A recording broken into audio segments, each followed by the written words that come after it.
রসুন ভেজে নিচ্ছি।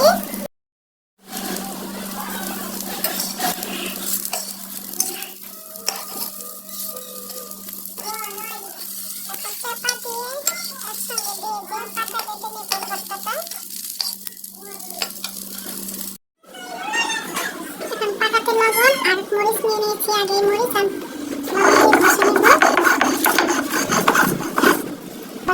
মরিচ ঘষা শেষ। এখন চাপাটা দিয়ে দিব।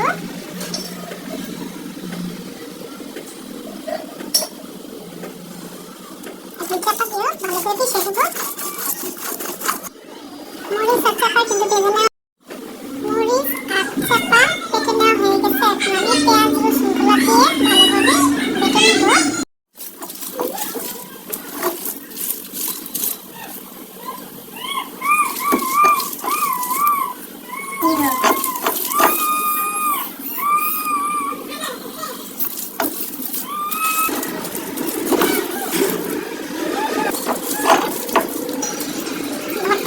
কমপ্লিট। এভাবে একটু পেঁয়াজ পেঁয়াজ থাকবে, তাহলে পিঠাটা খেতে ভালো লাগবে।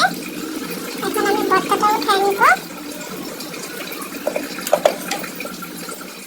পাটাতে একটু ভাত দিয়ে পাটাটাকে মুছে নেব। এইভাবে ভর্তা বানানোর পর পাটা মুছে খেতে কিন্তু খুবই ভালো লাগে। এটা কার কার পছন্দ। আমি এখানে ভাজা চালের গুঁড়ি নিয়েছি আর লবণ নিয়েছি সামান্য। এখন আমি হালকা কুসুম গরম পানি দিয়ে একটা ডো বানিয়ে নেব পিঠাটা বানানোর জন্য। আমি খুবই অল্প গুঁড়ি নিয়েছি, যেহেতু আমি একাই পিঠাটা খাবো। এই পিঠাটা আমার হাজবেন্ডেরও খুব পছন্দ, আর ময়মনসিংহ অঞ্চলে কিন্তু বিখ্যাত এটা পিঠা।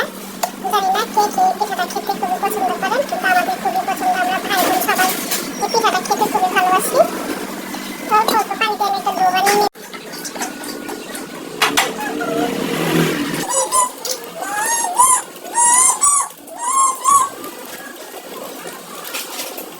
একটা পাতিলের মতো তৈরি করে ভিতরে কিছুটা ভর্তা দিয়ে মুখটা বন্ধ করে আমি পিঠাটা কাটানো হয়ে গেছে। এখন আমি এটা তাওয়ায় ভেজে নেব।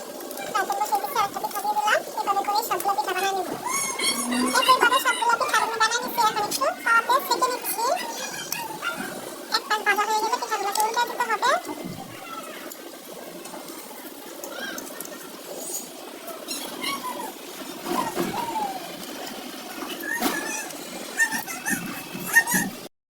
পিঠা ভেজে নেওয়া কমপ্লিট। এখন শুধু খাওয়ার পালা। পিঠাগুলোকে উঠিয়ে নেব। পিঠা কিন্তু নামানো হয়ে গিয়েছে।